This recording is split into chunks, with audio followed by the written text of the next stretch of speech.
এখন কত কি বলতেছি আমি, নির্বাচনের কথা বলবো না।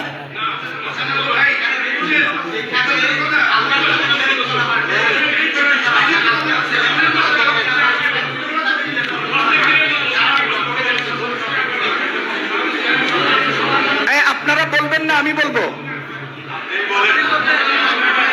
চুপ থাকবেন, চুপ থাকবেন, চুপ থাকবেন।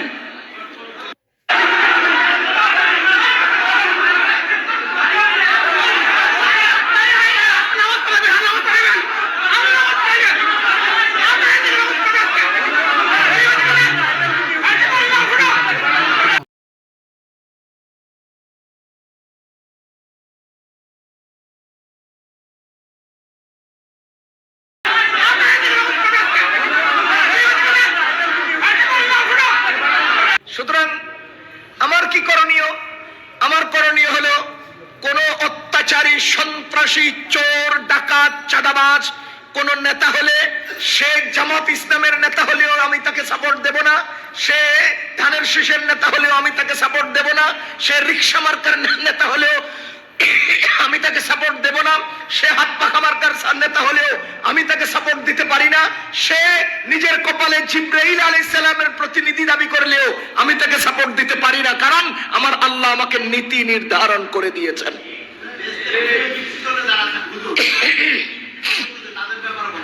আমি আপনাকে ফ্লোর দেই নাই যে আপনি আমাকে প্রশ্ন করেন, কথা বুঝেন। আমি এখানে বসতে বলেছি, রাখেন, আমি এখানে বসেছি বলার জন্য।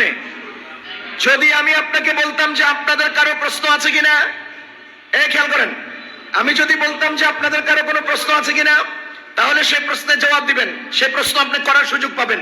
আমার চলমান বক্তব্যের মাঝখান দিয়ে আপনি টাস করে প্রশ্ন উত্থাপন করবেন না, এটা ভদ্রতার মধ্যে পড়ে না, এটা ভদ্রতার মধ্যে পড়ে না। আমার বক্তব্য শেষ হোক, দেখেন, আমার বক্তব্য শেষ হোক, একটা 5 মিনিট 10 মিনিটে আমি বয়ান শেষ করব। আপনার কোনো প্রশ্নের জবাব থেকে গেলে তখন কি আপনি প্রশ্ন করবেন। কথা শুরু করি না, এখনই প্রশ্ন শুরু করছেন। দেখেন,